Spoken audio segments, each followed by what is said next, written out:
Hello, folks. I am Eric. Today is the 23rd of August, 2023. And in this video, we will be resolving two exercises on the Republic of Swords in Brazil. So the first question goes, during the provisional government of Deodoro da Fonseca, the then Minister of Finance, Rui Barbosa, put into practice a financial reform.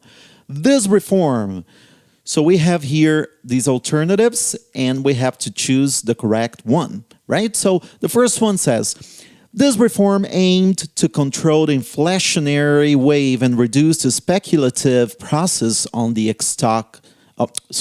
stock exchange. No, not actually.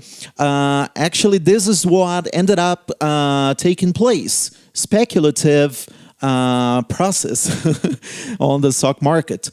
So this one is, oops, let me activate my pen here. This one is wrong. This reform resulted in the amortization of the external debt, as well as the suspension of the payment of its interest for 3 years.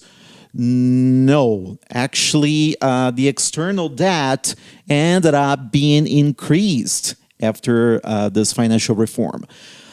This reform consisted of raising interest rates and the exchange rate, leading to the growth of public revenue and a decrease in the cost of living. No way. It was totally the opposite, as a matter of fact.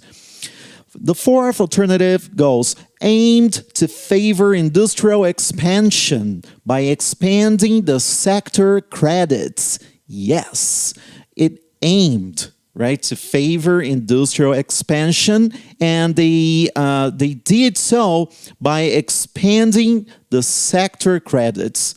And what we saw happening was the free issuance of money, and that ended up in a speculative process, as we had said before. So this one is correct, right?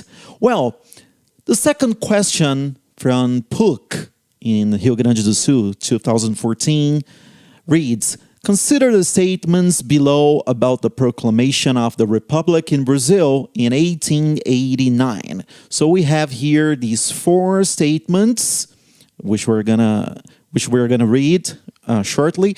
And the question is, which statements are correct? So let's take a look at these alternatives and choose the correct ones, okay? Let's go. First one reads, it had, the proclamation of the Republic in Brazil, right? It had as one of its main causes the abolishment of slavery in 1888, because this measure led the coffee and slave oligarchy of Rio de Janeiro, one of the supporting bases of the Emperor, Dom Pedro II, right, to feel betrayed by the monarchy and abandon the imperial regime. Yes, it is absolutely correct. Alternative 2, it resulted in deep structural changes in Brazil. Deep structural changes in Brazil. To the extent that the fall of the monarchy led to the loss of power of the coffee oligarchy, which was excluded from the political system in favor of the rise of the urban middle class. No way, this is bullshit, okay? The social structure did not change from the empire to the Republic in Brazil. Alternative 3, it had as one of its main agents the Brazilian army, which since the Paraguayan War wished to expand its political role in the empire, which was not allowed by the emperor. Absolutely correct. And alternative 4, it served the interests of the humblest layers of the Brazilian population. No, we don't even need to read the rest of the alternative, but definitely the humblest layers of the Brazilian population were not taken into account upon the proclamation of the Republic in Brazil. So this one is wrong, and consequently, we have alternatives 1 and 3 as the correct ones, which tell us that the correct answer here is alternative C, 1 and 3 only.